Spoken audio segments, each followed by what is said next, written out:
Here we have the full video of the debate regarding the petition for a referendum. This is the whole video, unedited, and it includes the audio from the room as well. And so that does actually change it a little bit from when you're watching the version which they put out on the council's YouTube channel, because you actually pick up the audience responses and other mutterings and murmurs which go on in response to various comments. We've got Rory Comyn presenting the petition alongside Kieran Johnson, and then we've got councillors arguing for and against. This is just the full video again, and subsequently down the line I'm going to be cutting out the highlights and making these into shorter clips for the more interesting and important parts of the debate.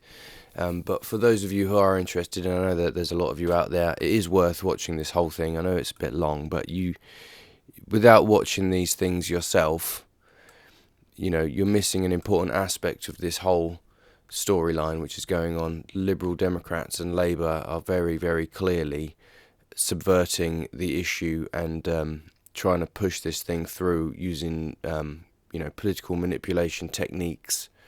For example, just on that, before we get into this, Councillor Bowden makes a very interesting observation. They had 24,000 responses to the consultation, right? But then they say that it's going to take them 6 months to analyse the results and publish the results because it's so nuanced and in-depth. But there were included in the consultation many of the questions were yes/no questions or multiple choice questions, and those definitely would have been calculated and worked out within a few days of the closure. And you know how these things politically are going to work. If they know what the results are and they're in their favour, they would have published them already. They would have been saying, look, we've got widespread public support for this. The fact that they have consistently delayed and refused to talk about it until June is highly indicative of the fact that the results were not in the favour that they were hoping for. And so all of this has been political games to stall and delay the end result, which is going to be a big popular backlash at some point further down the line. And in my view, they're just making it worse for themselves. In this debate here, everything that the Lib Dem guys said, there were a few kind of slightly more reasonable versions of an argument, but some of them were just shocking. Nick Gay, in particular, made a very, very ill-considered statement, and it's just, it's interesting to watch. I think you got to watch it all and make up your own mind. But anyway, that's enough from me. Let's get on with watching the debate. We're now going to move on to a petition demanding a referendum to decide on the congestion charge for Cambridge, which was received by the deadline to allow a spokesperson to speak and contains well over 3,000 signatures. I think the petition organizer can confirm the actual number. So you can speak. This allows the petition organizer or the nominee to speak at the meeting. So could I ask Rory Comyn, petition organizer Kieran Johnson, to speak for the petition? You have 5 minutes.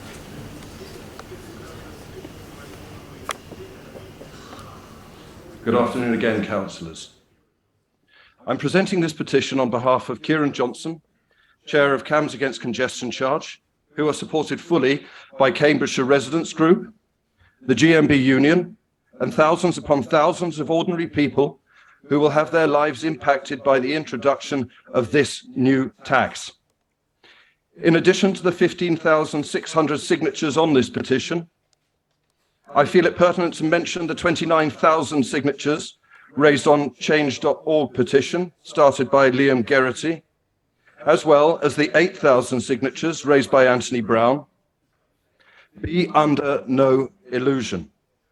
The full weight of public opinion is presented here, with the current poll standing at 81% against the proposed congestion charge, and to dismiss this request, in our opinion, would send a frightful message to the people that you are supposed to represent, and we strongly advise you not to sow the wind. I have heard Councillor Bajent of the GCP, Labour councillor for Romsey Ward, state that it would be far too expensive to hold a referendum, that we simply cannot afford it? Well, the people of Cambridge have an answer for that. We can't afford not to hold a referendum. The care workers can't afford not to. The tradespeople can't afford not to. The small businesses can't afford not to. The infirm who don't qualify for blue badges can't afford not to. The low-income households can't afford not to. The GMB union state that their members can't afford not to. The thousands of residents that took to the streets to march, to protest, can't afford not to. You can't afford to not hold this referendum either, because the eyes of the whole of Cambridgeshire are upon you now as our elected officials. Where consultations fail, democracy must prevail. And this consultation has failed. The process has lost the trust of the people, and for good reason. It is widely felt that the questions were weighted to achieve the outcomes desired by the GCP. Many valid points are able to be overlooked in final deliberations. And furthermore, the Council's decision is not bound by the outcome of a consultation in any case. This consultation is not democracy. Referendum is. Judging by what has been said in the media, we have a horrible suspicion that another argument that will be used by this council to brush aside this fair and reasonable demand is that the issue is far too nuanced for a simple yes/no vote to be appropriate. That argument may have held some weight had £350,000 of our money not been spent on a comprehensive campaign by the GCP to ensure that we are all fully aware of the supposed benefits that the proposed charge is set to deliver. Let me stress that we are not calling for a referendum on the more nuanced issues in any case. We simply demand that the GCP rethink their method of funding and adjust their ambitions accordingly. They must cut their coat according to their cloth. Before you make your decision today, it falls to us to remind you all that not a single member of this chamber, or indeed all of Cambridgeshire, stood for election on this issue. That the council therefore have no mandate to make a decision that will impact the lives of so many people. There must be no taxation without representation. It is a sad indictment that councillors have been rushing to remove their contact details from the public domain. Granted, it's sensible to move, given that the current climate, but it shouldn't have to be that way. This is only necessary because the councillors are no longer representing the needs of their constituents and offering them support with their concerns. It is time for attitudes to change. We call upon you now to put aside your personal beliefs, to put aside what your party expects of you, to stand up proudly for democracy and the people that you represent, to acknowledge the people's lack of belief in the consultation, to have faith in their good judgment, and ultimately to preserve the dignity of this chamber by handing the burden of this dreadful decision to those whom it affects the most. Thank you.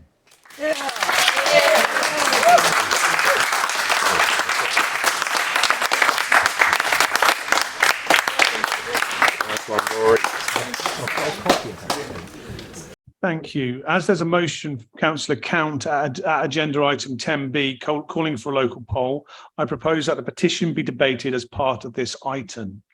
So can we move to 10B now, and can I ask Councillor Chris Bowden on behalf of Councillor Count to move and speak to the motion as set out on pages 4 and 5 of the council agenda?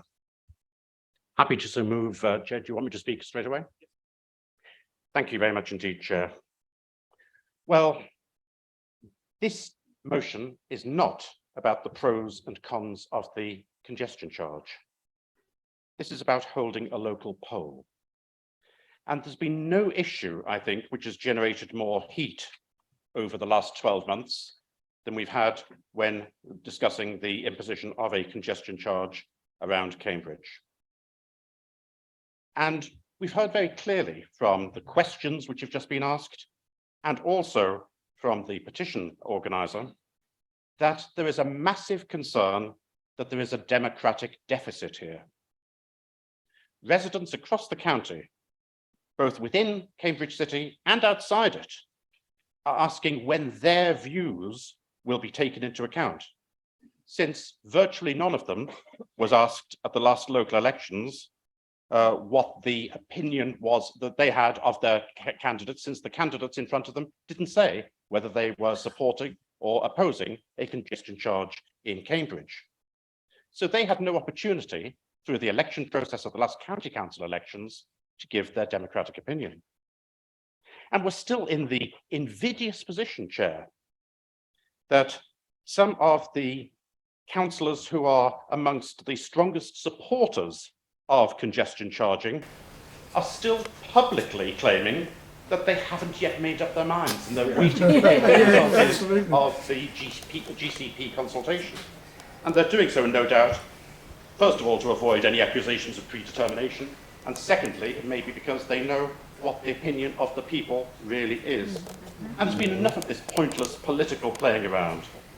The people actually want their say, and they are suspicious that they're not going to be given their say by this council. No wonder there was so much anger expressed in those questions and in the petition that we've just heard. Now, before this debate began, Councillor Beckett actually gave us some useful information. First of all, he said that there is a major consultation, that is the GCP consultation, with some 24,000 respondents. But there is very little confidence that this consultation is actually going to be fair, and there's a number of reasons for that. The first, as has already been mentioned, is that many of the questions were, to the extent that they could be, slanted in favour of a particular outcome. That didn't give people confidence when they were filling in the form that it was going to be fair. The second reason is that, probably knowing what the answer is, in fact, they will know what the answer was very quickly. Most of the questions were, or a significant number of the questions were simple multiple choice questions. And within days, they will have known what the results of those multiple choice questions were. There were other questions where people had to fill in writing, and it would have taken some time to go through those, 24,000 of them. But where there were multiple choice questions, those answers would have been known to the GCP within days of the close of the consultation.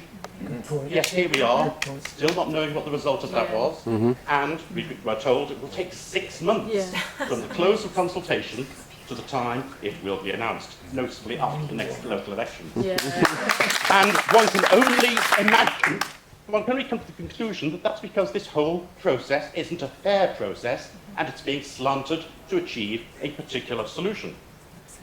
But Councillor Beckett did actually give us an interesting solution to this, or partial solution. He admitted that there hadn't been any democratic vote on this. People hadn't been given the opportunity in elections to vote pro or anti-congestion charging. But he did point out that the congestion charge won't come in before the 2028 elections, and there would be opportunities, until 2028, and there would be elections before 2028, giving people the opportunity to have their say. So I would like to thank Councillor Beckett for that suggestion, and suggest to residents in Cambridge City, in East Cambridgeshire, and in Fenland, that in a couple of months' time, when they have the opportunity to vote, pay attention to the fact that Labour and the Liberal Democrats are trying to force this through, and vote accordingly. Give the politicians who are trying to support this proposal a very clear message. Because ultimately, believe it or not, politicians depend upon your votes, and if they see they're not getting your votes, they may actually change their minds. Finally, I have made a request for, under freedom of information, to get the data that the GCP know about the result of this consultation. They've turned me down, they've turned down the appeal. I am now appealing to the Information Commissioner to give us the information which the GCP are trying to hide. Thank you.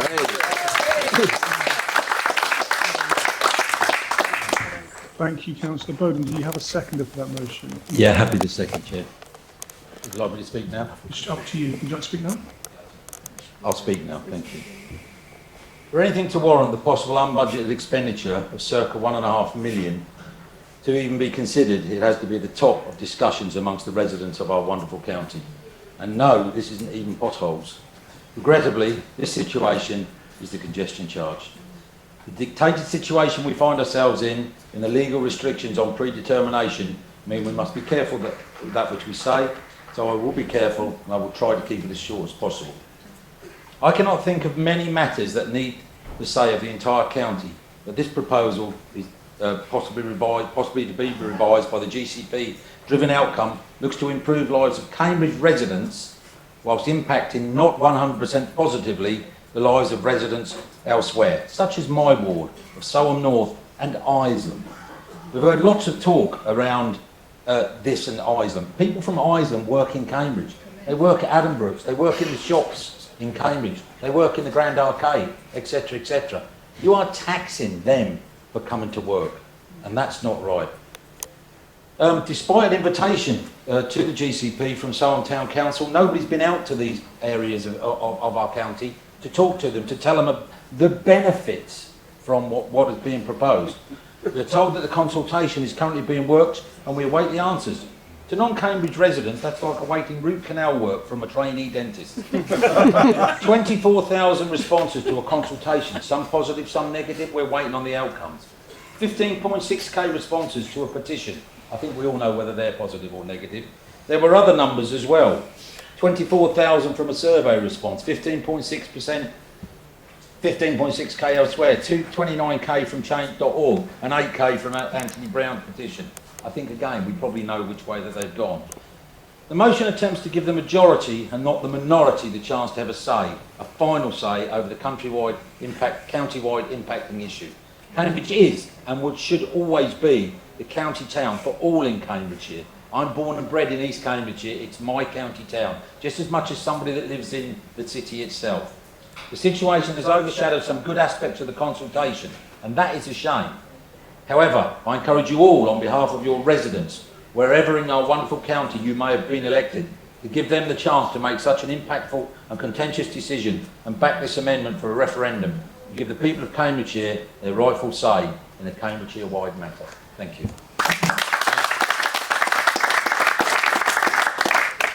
Thank you. So we're going to move to debate now. Councillor de Praise first, I think.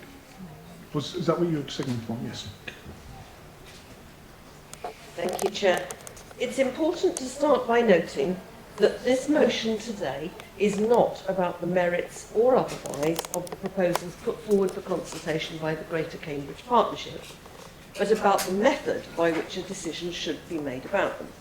It is, after all, perfectly possible to be deeply sceptical both about the GCP proposals and also about a simplistic yes-no referendum as the means to resolve them. A referendum offers a deceptively simple, but also very expensive, way of resolving a complex issue.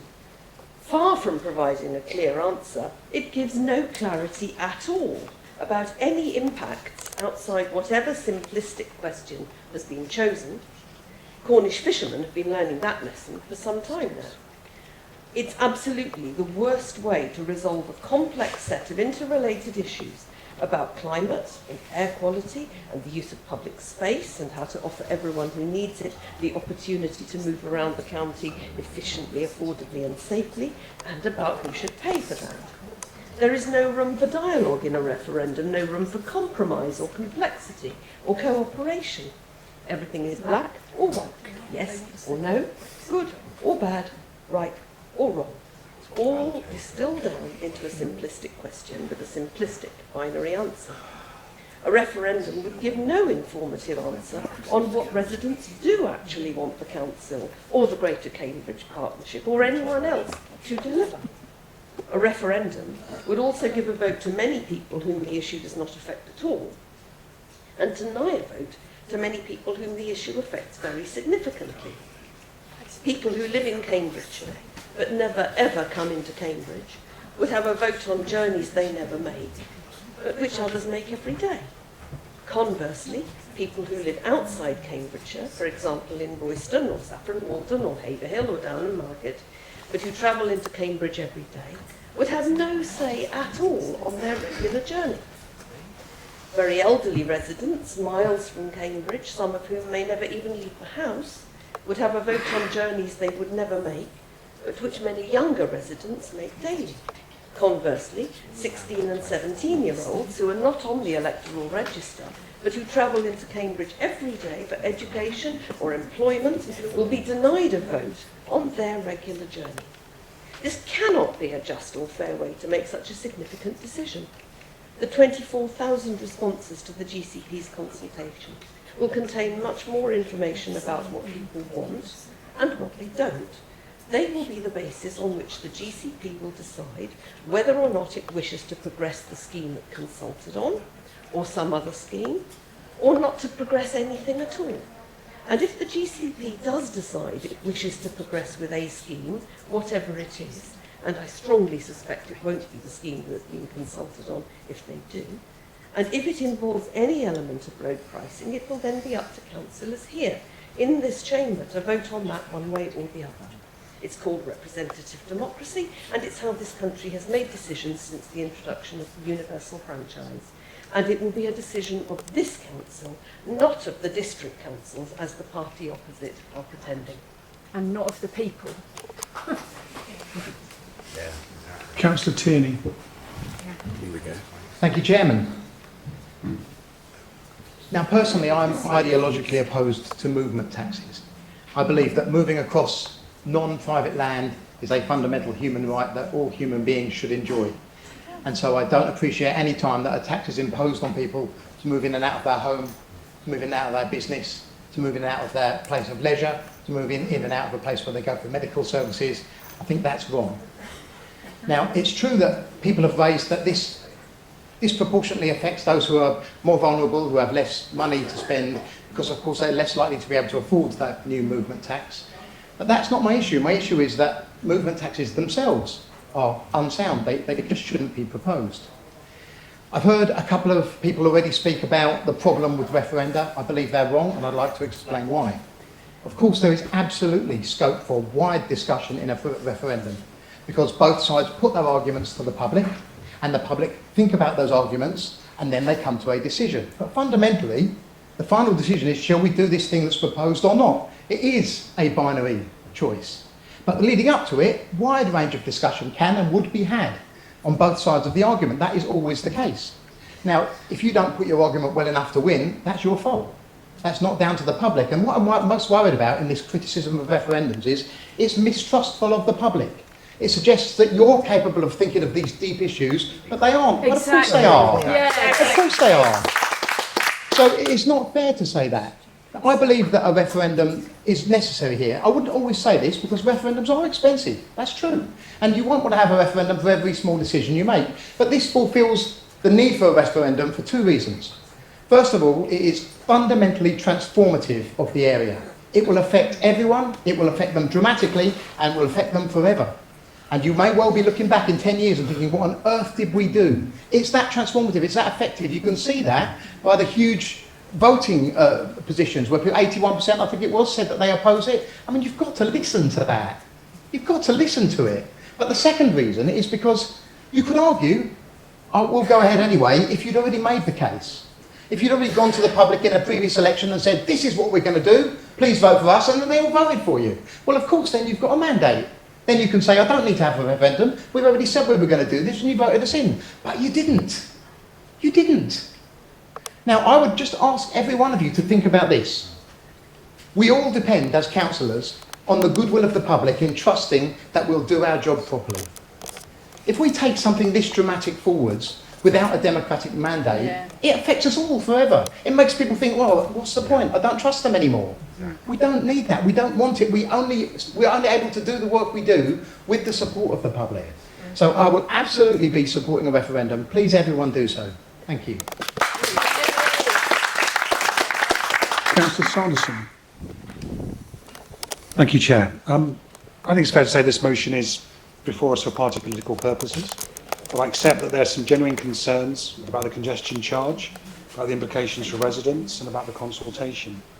So I think we should consider this very carefully. We all know the perils and consequences of referenda. Even if the result gives you the answer that you think you want, there are still considerable problems with it. The question, as Councillor Dupre said, on congestion charging means a lot of things, different things to a lot of different people, depending on their age, gender, location and background. And I'd be interested to hear if the Electoral Commission have indicated if they will support this and what the question on the ballot paper will be. I understand from the motion there will be some consultation on that, but I think getting the question right will be very difficult. The problem I have with this is that it will give a vote to many people whom the issue does not affect at all. I'll deny a vote to many people who the issue affects very significantly. I think the referendum may also discriminate by geography. People who live in Cambridgeshire but never come into Cambridge, they may live 45 miles away from the city, that is. They would have a vote on journeys they never make, which others may make every day if they happen to live over the border in Royston, Saffron Walden or Haverhill, for example. They would have no say at all. And I was also interested in the language used by the petitioner, because he used the term Cambridge and Cambridgeshire interchangeably in his comments. I wasn't clear if he was suggesting that it should be residents in Cambridge that have a vote or in the whole of the county. And I think that's going to be an important distinction here. But we're obviously going to discuss later a motion from Councillor Dupre about use of voter ID at the polls, which will obviously come into effect in May. That will also have a huge effect on this poll. That will apply to referenda, that will apply to neighbourhood plans, and that will include parliamentary elections as well. So it will certainly apply to this proposal as well. And there'll be thousands of residents of Cambridge who live and work there, but who are not eligible to vote, who live in the city. They won't be eligible to vote in UK and local elections, and they'll be ineligible to vote on this. And it will reduce a very complex problem to a very simplistic question. And we have no details about that question or the date it will be held. It'll be focused perhaps on just one aspect of that. I doubt it will give us an informative answer. So what do residents want? What do they want from the GCP? But what we do know is this motion will cost £1.5 million from our finance resources. Now, we were lambasted at the budget by members across the aisle for not doing enough to protect vital services for vulnerable people. But now we're being told that we can afford to allocate £1.5 million, even before we've listened to the voices from the consultation. 24,000 responses. I think it would be wrong to preempt the results of that consultation. I know some have suggested that on social media. They have many different concerns and alternative ideas, and they must be considered carefully before we come to an informed judgment. Now, I'm sure there'll be changes because of the consultation, but we don't know to what extent those will be. Certain locations could be included, certain locations could be excluded. The effects of particular travellers or families or businesses, they could all change. Now, I don't think doing nothing for transport in Cambridge is an option. I've heard no alternative proposals. We're not here necessarily to discuss the congestion charge, but I understand that both South Cambs and the City Council are working towards their development plans. That will have a huge effect on this as well. So I can't support this motion, but I will follow carefully the debate on congestion charging as we move to the next stage. Thank you, Chair. Thank you. Councillor MacDonald. Thank you, Chair. I'd like to address two particular aspects that we're discussing here today around this proposal. First, around the referendum, or the proposed referendum itself. So I pose the question, what is the question in this? Do you want an improved bus service? Do you want a reduction in pollution? Do you want a good environment for pedestrians? Do you want businesses to be able to get around? Do you want a city that's future-proofed? Are these the questions? If you did want or were willing to accept a pay congestion charge, for what? At what time? At what rate? In which days? It won't have escaped the notice of a lot of people how many Tory authorities have implemented a referendum for new charging models. I can answer the question, none. Did Boris Johnson conduct a referendum on the increase in the congestion charge in London from £10 to £11.50? No, because there was a public consultation implemented before anything happened there. When the original London congestion charge was introduced in 2003, 300 new buses were introduced across the network. The GCP in the consultation is talking about a huge increase also, and 30 electric buses have already been approved and coming into service this year. So these are quick key questions, I would say, around the referendum itself. Now, a lot has been talked about the consultation, the engagement process. Many of the members here, and I think you heard that from Councillor Beckett, would love to engage with the anti-congestion charge group on this. We really would. But some of the members of the group have incited attacks on members. And we saw that during the Mill Road debate. So I repeat the advice that came from Councillor Beckett, which is engage with us. There is a consultation going to be published. I have no idea what that consultation says. So now is your window of opportunity to engage with us all. One of the previous speakers, it has to be said, posted photographs and videos of one female member after the march in Cambridge and incited attacks on them. I had a conversation via email with Neil Mackay, very good one actually, about potential effects on business. But Neil never said to me at that time come along to the march, we will video and post your image and then encourage members to attack you. That is no way to go about a consultation and engagement. So I'd like to talk about the 1.5 million that's been talked about in the paper. And I do have some advice for the group, all of you who are concerned. You can spend not 1.5 million, you can spend £3.50. Buy us a coffee and just talk to us in a rational way about this issue, about what your concerns are, in advance of the consultation being published and subsequent to that. So I do call upon all of you wanting a referendum to engage with us. No demonising, no Facebook posts of our names and addresses, no threats, just straightforward engagement. Come and talk to us.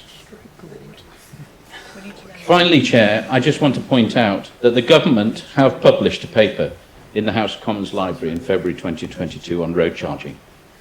And it made clear from that paper, and the majority, of course, on the Transport Committee in the House of Commons are Conservatives, that whatever government comes into power, they will have to consider road charging, if not to implement it. So I want to ask all those Conservative members here that they will oppose any road charging mechanisms that are proposed by any future government, whether it's Tory, Labour, Lib Dem, anything else. And so there's a great opportunity for them to say that today. So, Chair, in order not to predetermine myself on this issue, in order to get the maximum benefit from the consultation, and in order to look to a full engagement with all of you who are concerned about this issue, I cannot support a referendum, but I do encourage and look forward to a full engagement. Thank you, Chair. Thank you. Councillor Gay, please. Thank you, Chair. It has been stated over and over again that this council does not have a democratic mandate for our city access plans. Well, I want to take you back to 2021 when the democratic process for this council was run and ended up in the joint administration agreement. What did that have to say about transport? Well, I quote, it says we will focus on modal shift to encourage more residents out of their cars, along with infrastructure development to encouragement of sustainable travel and securing safe routes and connections for pedestrians and cyclists. We will seek to invest more in road, footway and cycleway maintenance and routine gully clearance, and end the freeze on residents' parking schemes.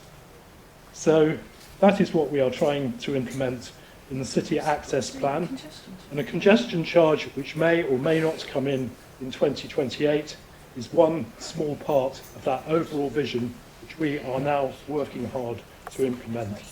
So we have a democratic mandate. What do you protesters have as a democratic mandate? You have nothing but your anger, your abuse and your threats. Oh my God, That's that's wrong. outrageous. That's wrong. Lie. That is outrageous. Councillor Howell, please. So insulting. Oh, follow that. My God. Chairman, very, very short. I find it difficult to sit here and listen that members of the public wouldn't understand the complexity of the congestion charging and therefore shouldn't have the referendum on it. And yet those same people from that party were asking for a second referendum with regards to Brexit. Yeah. A referendum which I'm sure would be far more complex, would have been far more detailed than ever what we could have done. And therefore, Chairman, I find that challenging sitting here today, and therefore I will be voting for the notice of motion. Thank you. Thank you. Councillor Sharp, please. Thank you, Chair. I will touch on, I wasn't going to mention it, but after Councillor Gay's comments I will.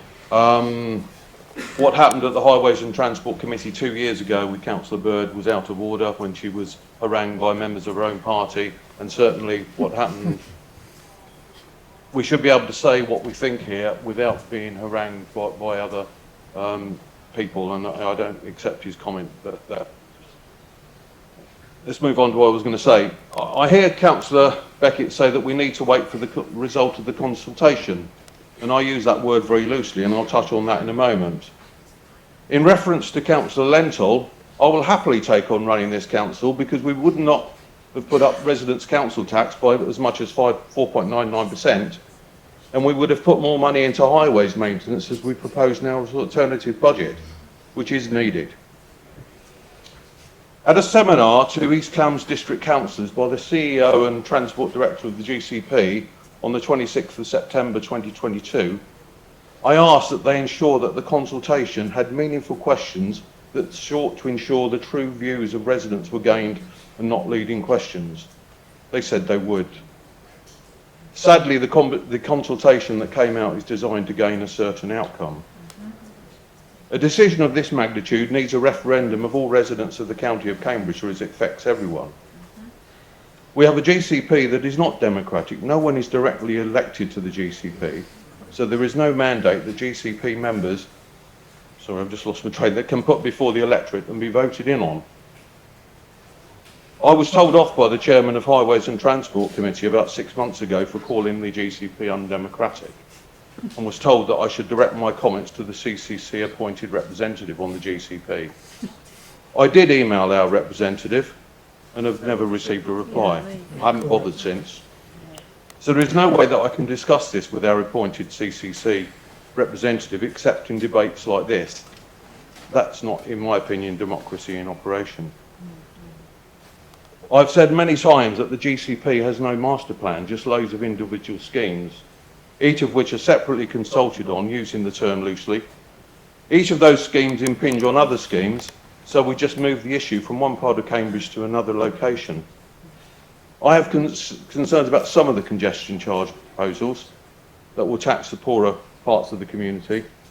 The £10 charge for the self-employed van owner who lives in Cambridge, the plumber, the electrician, the builder, and the inclusion of Addenbrooks in the zone.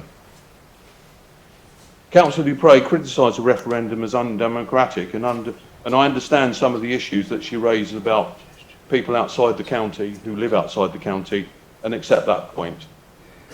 But the alternative is going with an undemocratic body that has not received a mandate from residents recommending a proposal to this council. I would remind Councillor Sanderson that democracy comes at a cost, and that is a small price to pay. I will be supporting the motion. Thank you. Councillor Boulat.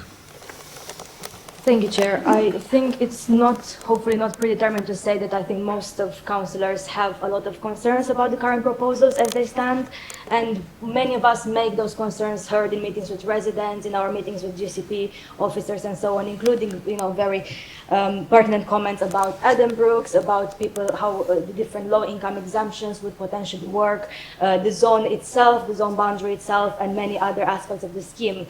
But that's, I think, precisely why we have a consultation, so those responses could be analyzed, and that's not the point of the debate today. So what's in front of me, what I see in front of me, is a decision on whether a referendum could be a good way to sort out, on one hand, some of the transport challenges, transport issues that we're having at the moment in our county, and secondly, a way to sort out or perhaps get out of this democratic deficit that many of our residents experience at the moment.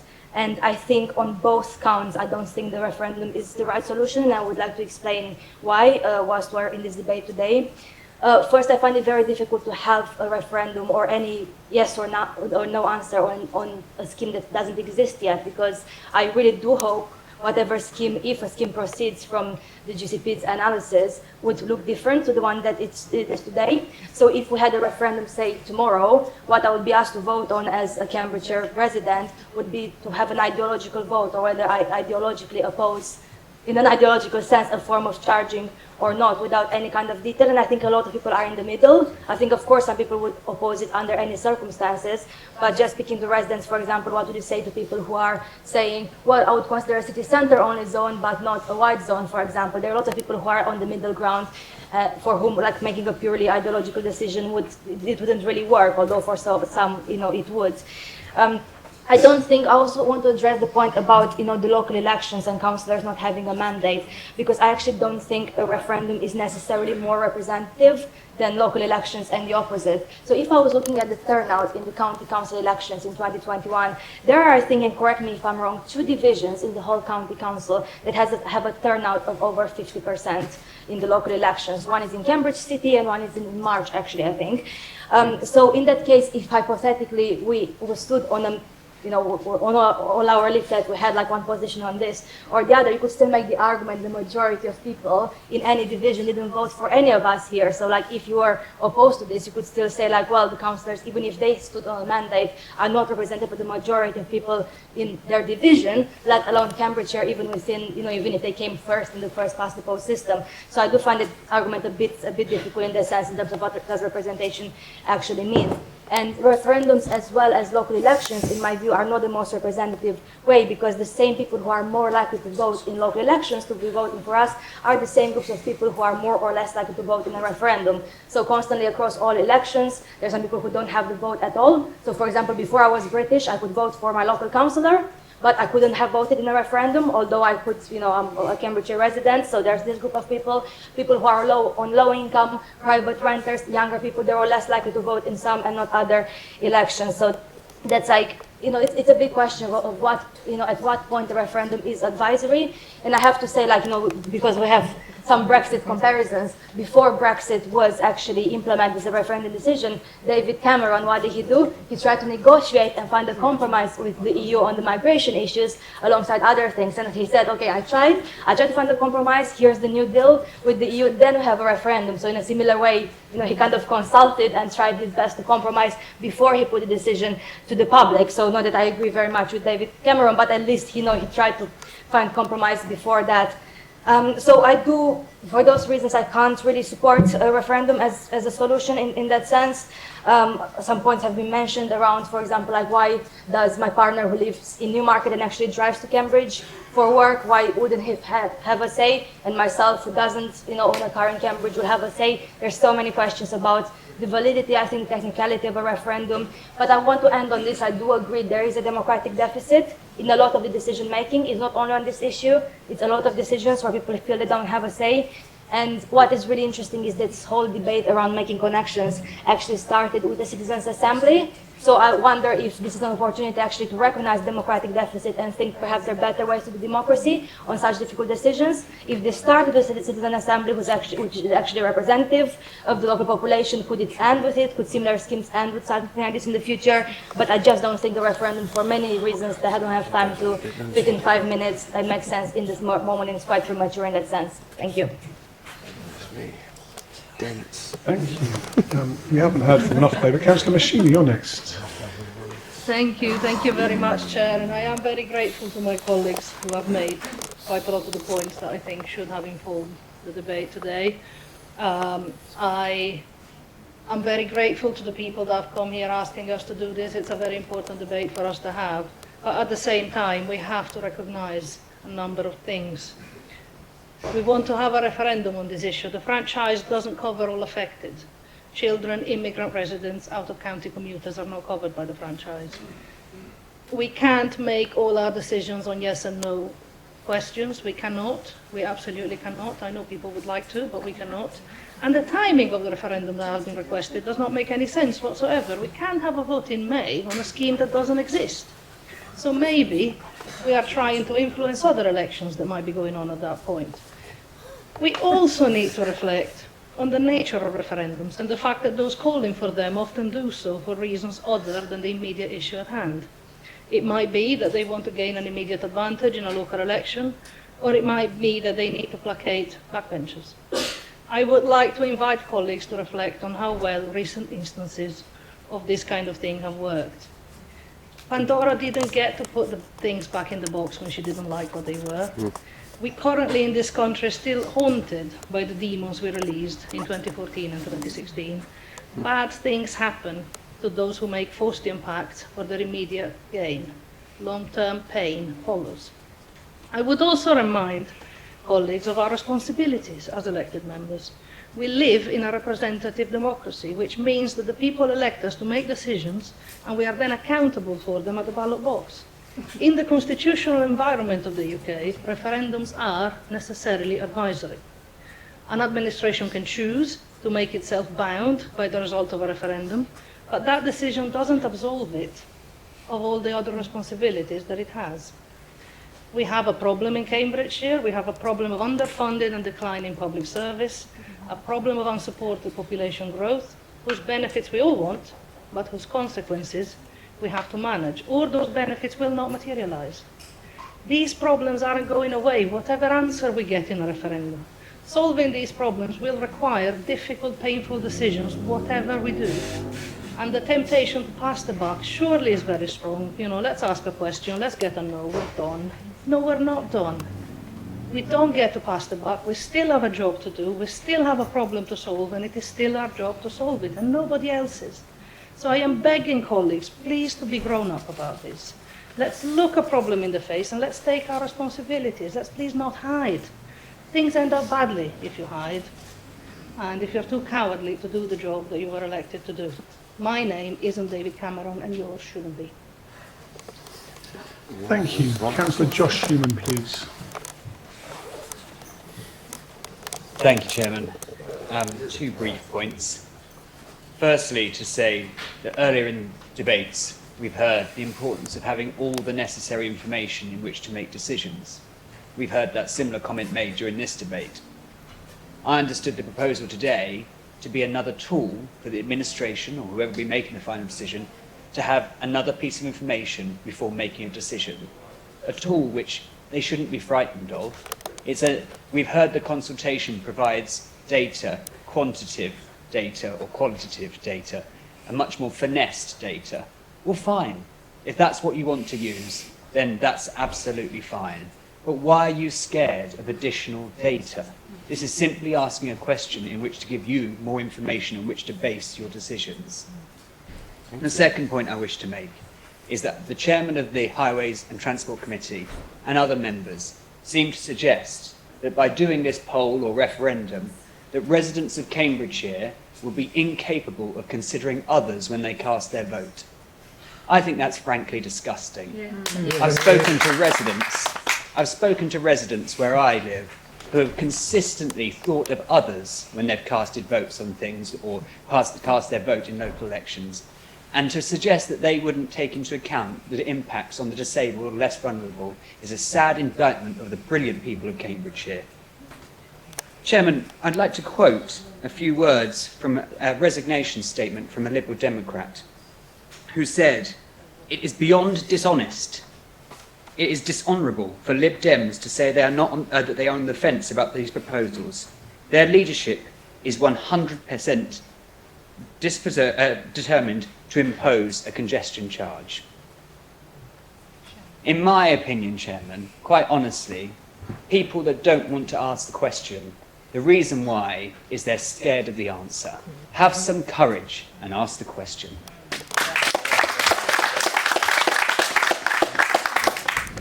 Councillor Dew. Thank you, Chair. I am not, as members won't be surprised to hear, ideologically opposed to having a referendum on any subject under the sun. However, I do feel that as part of this project, where at the moment we're not in a position to have all the knowledge and information, how we would exactly word that or what it should be about is beyond my ability to guess. I mean, there is no doubt an issue in and around Cambridge that with congestion, generally access to the city and in the future growth, it's going to get worse, not better. that the answer to do nothing is not an option. So we've got to do something. It may well be that, you know, as the plans develop and come to us, and they haven't as yet, they're purely, unless anyone's going to correct me, sitting with the Greater Cambridgeshire Partnership at the moment. So until they come to us, we're not in a position to actually, or I'm not in a position as a councillor to look at it and decide whether or not the overall project is a good one that I should be supporting or otherwise. It may well be that when that comes through at the end of the day, at that point, we may say this is the proposal as a whole and put that to a referendum. If we start cherry-picking parts before we get there, we're in danger of actually never actually coming up with a conclusion that we can live with. And I think we owe that to lots of people, and we really do. You know, it's important that people who have somehow got themselves firmly ensconced that the actual congestion charge is the only issue here, need to know that we are listening to them, and it's important to do so because the people I represent and in Huntingdonshire, lots of people do go from Huntingdonshire into Cambridge every day, so we need to have some solutions and some answers. I have the greatest sympathy, as I say, with having a referendum. I feel at the moment it's premature, and it may be later on that it's the right way to go. But we need to, as the elected representatives, actually sift out all this information that's going to come to us and come to a conclusion before we're in any position to agree to a referendum, or even if the proposals come to us, to take them forward. And, I wait to see what happens in due course. So thank you very much, Chairman. Thank you. Councillor Camps. Thank you. Thank you, Chairman. Yesterday I was in a meeting regarding the congestion charge, and I think pretty much I could have predicted most of the words that were used. The things like people outside the area can't vote, the fact that it's not ready yet. We don't know what proposal will come to the County Council. £1.5 million, too expensive. All of them I could have predicted, all of them very weak arguments, as I'll come to in a moment. There were some different points raised, which I was quite surprised by. Councillor Nick Gay's very brave statement that you have a political mandate, because the document that you draw up after you were elected, the pact, mentioned something about improved public transport, didn't mention congestion charging, and that was after you got elected. But well done for trying to convince us otherwise. I'm going to take us back to when we were elected, the first council chamber meeting after that, when Councillor Lorna Dupre promised a new era of transparency. Well, I'm sorry, I don't see that. I don't see this new area of transparency. It's invisible. I'm glad you find this funny. Yeah. I'm glad that you sit there and giggle away. 15,600 plus people have taken the time to write in a petition. People have come in here for public questions. You're talking about introducing a tax. 60 to 80 million pounds a year that will raise. And you think this is amusing because I quoted you bringing in a new era of transparency from your quote back then, and yet the democratic deficit is why everybody has come here today, because they simply do not trust what is going on. The sales document that went out with the name consultation attached was no more than a marketing exercise. Yeah. It did not genuinely seek the views of the public. It tried to sway from the opening page to the end page the views of the public into where they wanted a result. The call for a referendum, the petition that calls for a referendum, is because the people of Cambridgeshire feel betrayed, absolutely betrayed, by their elected representatives, not by their elected representatives in March, in Wisbech, along this side, primarily those living in Cambridge City, the Liberal Democrats and the Labour Party. I'll go on further about democratic deficit. Every time the politicians who want this brought in talk about GCP proposals. The GCP is a body with 3 people voting on the board. Yeah. 2 Liberal Democrats, 2 Labour and 1 Liberal Democrat joined at the hip in bringing this forward. It is not an officer proposal, it is a political proposal. Somebody in the debate, I'm going to drop my notes because I'm not going to get onto them. Somebody today said that I might be seeking this debate for a different reason, to influence the May elections. By God, they're right. By God, they're right. Yes, I am seeking to influence the May elections. And you know why I'm seeking to influence the May elections? Because from the day the consultation started, everybody started talking about this is only plan A, this is plan A, there is no plan B. And it was only when people got upset and livid that people started saying there may be some changes. And at the end of the day, it's not the consultation results you're going to be listening to, it's the election results in May when the people say to you, this is not good enough. They will not trust you. If you manage to survive through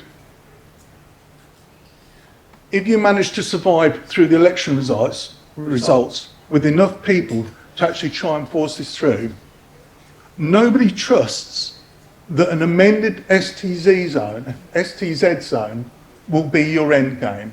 They will always believe that your ultimate game is to tax the cars off the road to such a degree as the original proposal was. Yes. Yeah. I'd also add that all those red herrings put out by councillors today, we don't know what the question is. You don't know the wording of the question, but the question is very cleared out. It is, do people want to pay the congestion charge proposed by the GCP in return for that bus, for the improved services that they've outlined, and they're allowed to outline it. So it was very clear. The date that was missing, poor old time, I'm afraid, Councillor Count. Thank you very much. Next is Councillor Jonas King.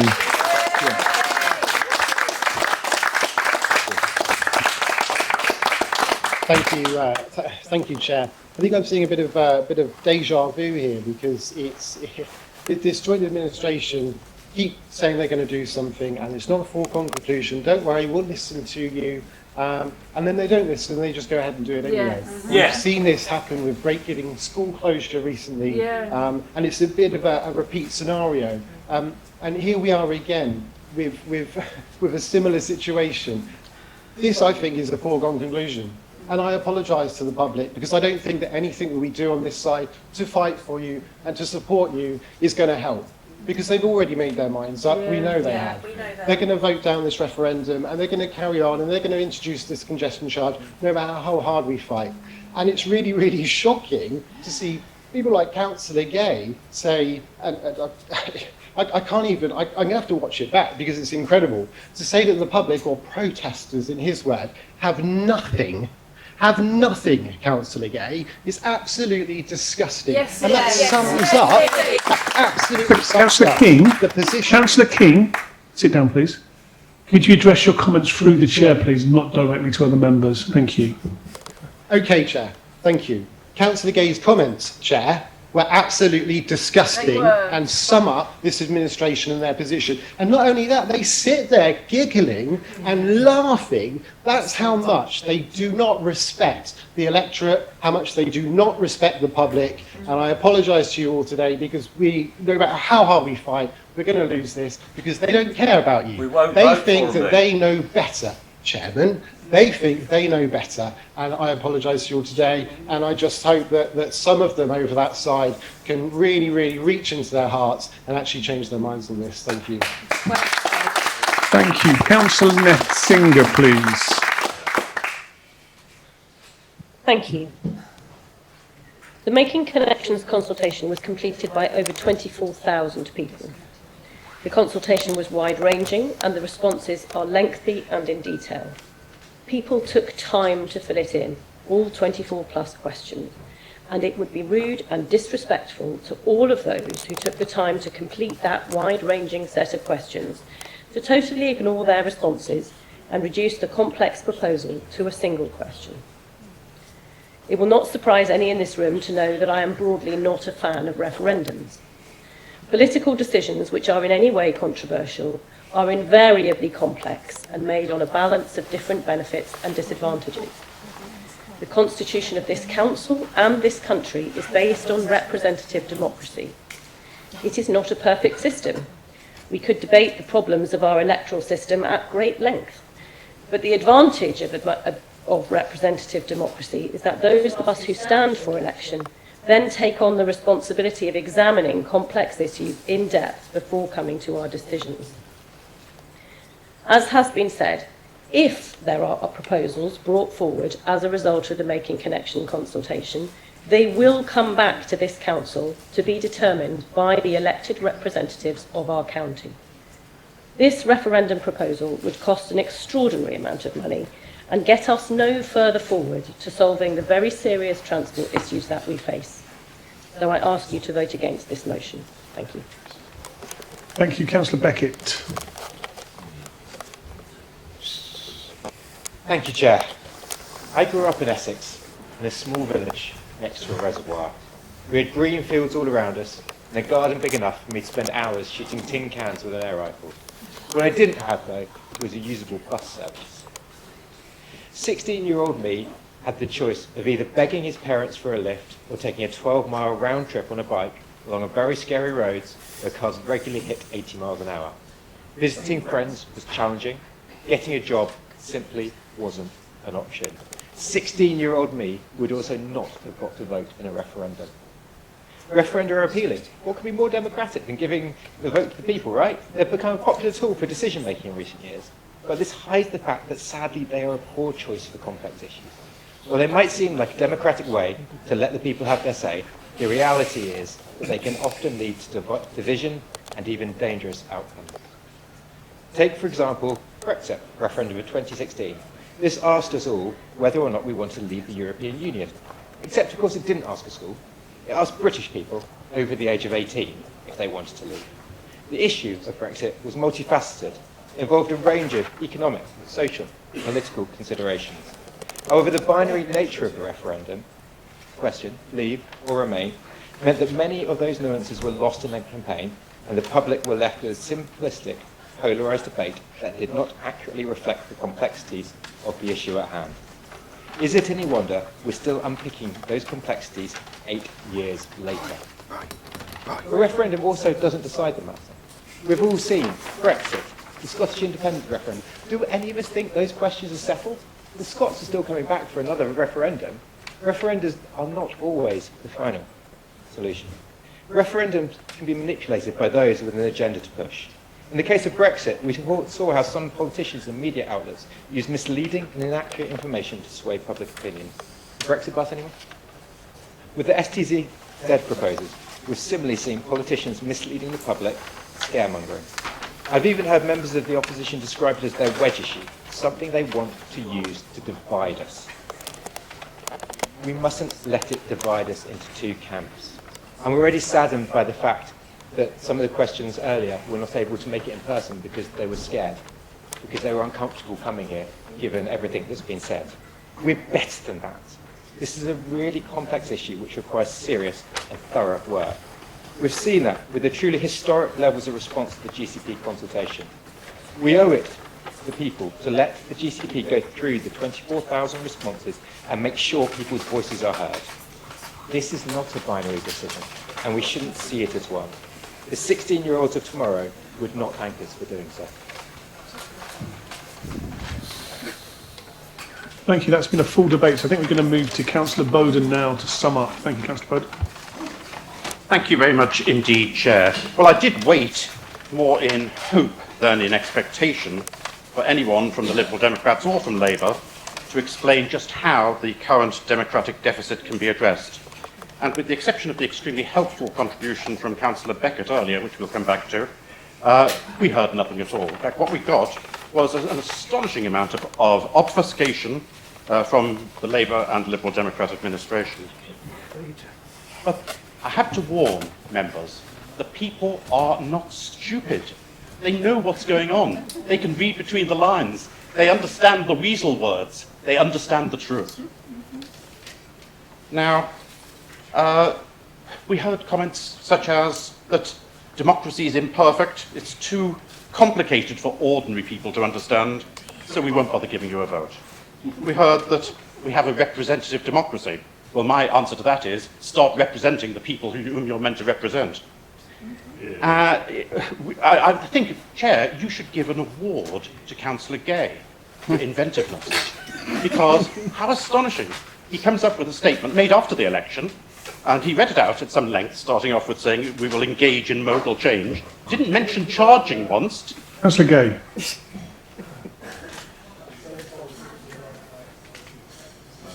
Thank you very much indeed. All the better. It started off by saying engage in modal change. Didn't mention charging once, but somehow the residents were meant to understand from engaging in modal change that what people were voting for by voting Labour was they were voting for a congestion charge. It's absolute inventiveness. It's just nonsense. But, Chair, please consider giving an award to Councillor Gay for that one. Now, Councillor Beckett was really helpful. Now, I fear, as has been said before, that this motion is going to fail and we won't get our referendum because the Labour Party and the Liberal Democrats will be whipped solidly against it. And that's a great shame. But Councillor Beckett did make it quite clear that there are elections taking place before the charge comes in 2028, and that is your only chance as residents of Cambridgeshire to have a democratic say.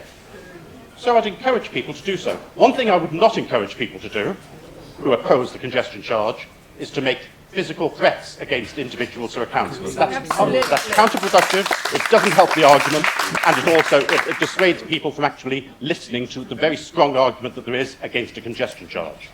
What I would encourage you to do is to give a clear political message to the Labour Party and to the Liberal Democrats. Councillor Beckett made it clear we've got those elections before the charge comes in. So on May the 4th, in Cambridge City, in East Cambridgeshire and in Fenland, if you feel strongly about this issue, vote for candidates who are not from the Liberal Democratic Party, vote for candidates who are not from the Labour Party, boycott them and send them a clear message. They've already got the message from the last two district council by-elections that have been. Councillor Bowden, can you stick to the motion and not electioneer in this chamber? I think that's not acceptable. So please limit your comments to the motion. Thank you. Thank you, Chair. My comments are about having a referendum and what the alternatives are if we're not going to be given a referendum. And the only other voice, if they don't get a referendum that the members of the public have, is how they will vote in elections. Now, I personally would prefer them to have their voice through a referendum. That's what I'm advocating. But if that is denied them by members here today, then we've seen in the last couple of months, in those two local elections in district councils, just how scared the administration has been. We've heard that in their voices today. So you, members of the public, hearing this on YouTube, listening here in this building, you understand that you have a voice here. You have an opportunity to have a say. And if we don't get that referendum today, and I don't think we will, then you have a chance to say something about it on May the 4th. So I would ask then, Chair, that members do vote in favour of the referendum now. And once again, I will call for a recorded vote to take place so that it will be on the public record which members of this council are willing to give a voice to the people and which members of this council believe that it's better for the people to have their say in the local elections coming up to make sure that the Labour Party gets the best result. Thank you, Chair. So Councillor Bowden has requested a recorded vote. Do we have anybody to support that? It's easily 14. Yes, we do. So, Mrs. Rowe, could you please open an electronic recorded vote on this motion? Members in favour of the motion, please press the button underneath the word yes. Members against the motion, please press the button underneath the word no. Members wishing to abstain, please press the button underneath the word abstain.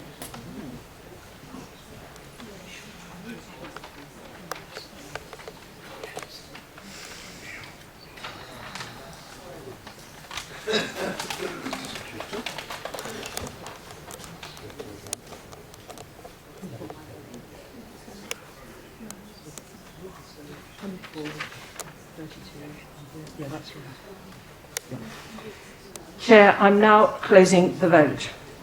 The result of the vote is 24 votes in favour, 32 against, no abstentions. The motion is therefore lost. No.